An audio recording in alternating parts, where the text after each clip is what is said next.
For more, we are joined by Iranian-American Daily Mail reporter Alina Shirazi. Alina, great to have you. This is so personal for you. You're not just covering this, you're living it. I mean, these are your family members that are in Iran right now. You have quite a bit of family. First, tell me, have you been able to contact them and reach out to them? We've been trying to contact a lot of our family in Iran with, unfortunately, no success. Wow. My mom's family is from Tehran. My father's family is from Esfahan. And we've been calling, we've been messaging, and a lot of our messages have just not even been going through. And it's hard as an Iranian-American journalist to luckily be able to hear from strangers. That's a big success considering the blackout and censorship. But it's really, really difficult to not be able to hear from family during this time.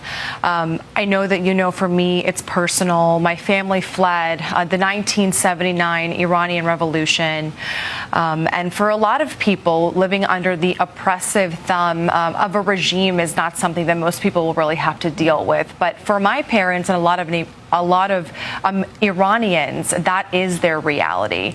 My father was on the last Pan-American flight out of Iran. His family sent him to the U.S. for a better life. They said, son, we know that you're not going to have the life that you want here.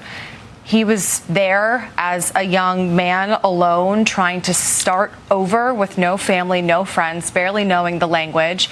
My mother, the same situation. She told me that she would count the sound of bullets to go to sleep. She'd wake up in the morning, hoping that her neighbor would be all right. And these are the types of stories that I grew up on, right? And that's a big part of the reason that I decided to even go into journalism is because we want to, of course, think about our background and the place that we operate from and be able to elevate a lot of voices that don't have one.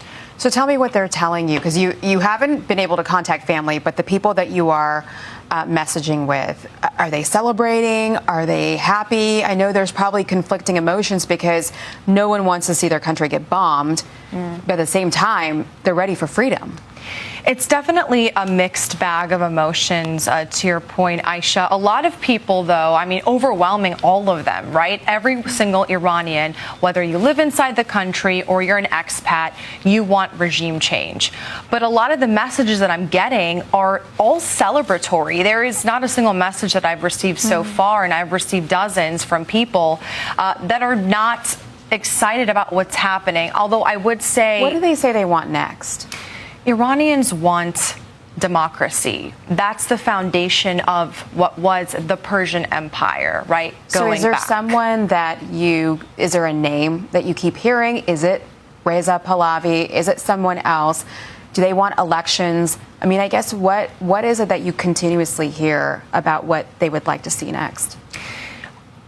9 out of 10 Iranians inside the country will message me and I'll say, well, what do you want next? What's your ideal goal? Because Trump has said now is your time. And they have said that they're waiting for the opposition leader, exiled Prince Reza Pahlavi, to put out a statement to say, hey, take to the streets. Here's the plan. They're listening to what President Trump has to say. They're listening to Pahlavi. They don't really have very many options.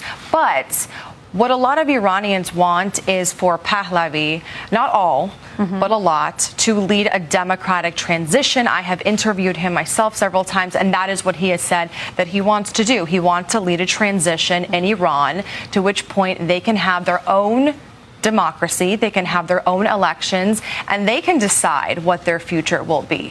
Do you hope to ever go and visit this country that you were born here? Yep. I was born here, and definitely, when I talk to my friends, when I talk to my husband, they talk about the places that they can go where they're from, whether it's from Greece or any other country, and I'm not able to do that as an Iranian, as a journalist, and so that's something that I ultimately would love to do, and for my family as well, to go back to a country that they were born in. We pray that you can one day see your homeland and reunite with your family again. Alina, thank you for sharing your story. Thank you so much, Aisha. Thank you for having me.